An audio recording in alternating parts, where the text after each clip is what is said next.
Jis, tak boleh jadi ni. Seperti biasa, Robot Zeta semua terus bergabung untuk menjadi Robot Zod.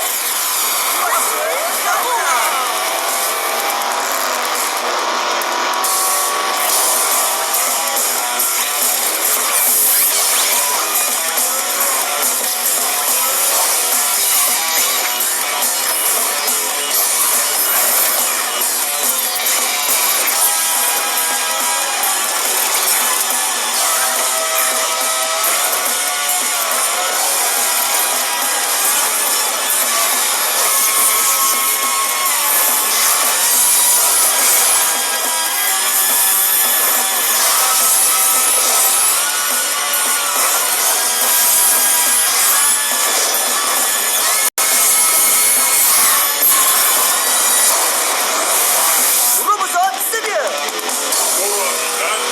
Gabung, korang boleh kalahkan aku. Mengaruh, rasakan ini.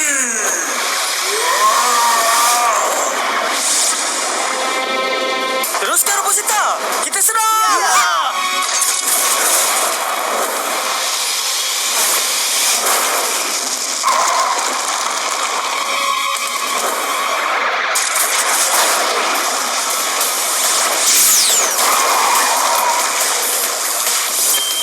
Chip, berikan kuasa kepada Robot Zod.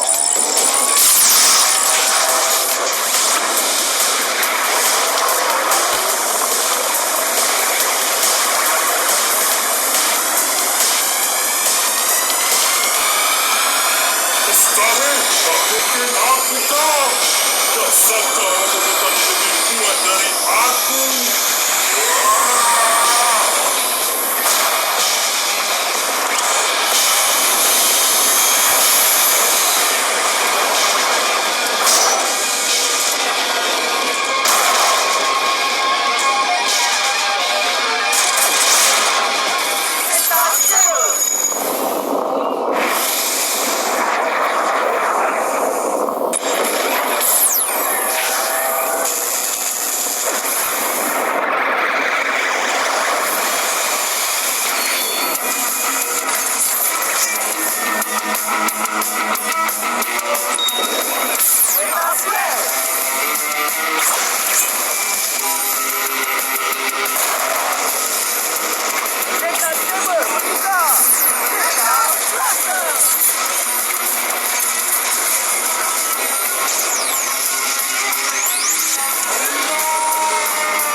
Tak guna. Ini betul-betul mencabar kesabaran aku. Zenoji, kalaulah kau berada di tangan aku. Bos, okey ke? Relax lah, bos. Marah ni tahu tak? Marah. Nanti saya buat kata tarik khas untuk bos. Kau tahu aku dah habis idea ni. Buat ni tak jadi, buat tu tak jadi. Bos, apa kata kita cuba kaji balik apa sebab musabab kita ni asyik kalah je. Iyalah, bos. Cuba cek balik episod-episod yang lepas. Nak cek episod lepas ya. Baru kita tahu kelemahan raksasa kita, bos. Hari ni aku malas. Nak gaduh dengan korang pun aku malas. Mana tertarik aku? Cepat buat. Ya bos, okey, kami okey. buat bos, kami buat. Kami buat. Cepatlah bos. Macam mana macam ni? Kau ni agak gara. Bukan reti masuk dapur. Apa lah kau ni? Semua benda Mana dalam pernah aku. bacot itu? Diamlah.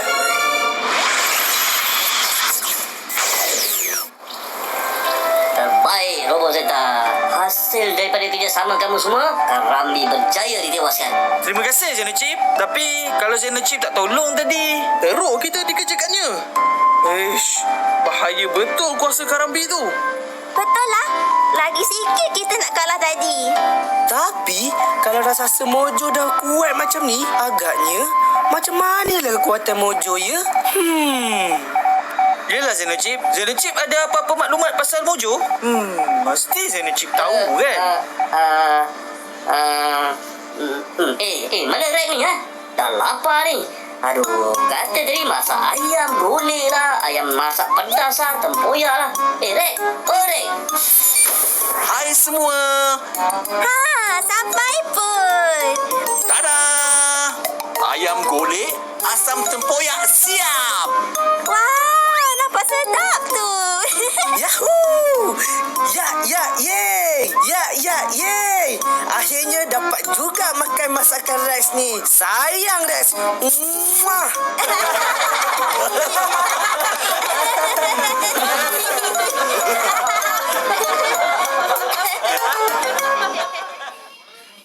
Hai kawan-kawan. Punya lama tunggu. Sampai juga giliran saya. Dapat tak pengajaran dari episod kali ni? Ingat tau, budaya malas ni adalah budaya negatif yang mesti dijauhi. Bukan tak boleh nak berehat atau bersenang-senang, tapi kerja atau tanggungjawab yang ada mesti disudahkan terlebih dahulu. Cuba bayangkan kalau semua kerja kita abaikan, buat sambil lewa atau ditunda-tunda. Nanti semuanya tak jadi. Itu juga yang rugi. Untuk kawan-kawan yang masih belajar, tuntut ilmu dengan bersungguh-sungguh ya. Kalau rajin, barulah boleh berjaya. Okey kawan-kawan, jumpa lagi episod akan datang. Janji tau. Muah.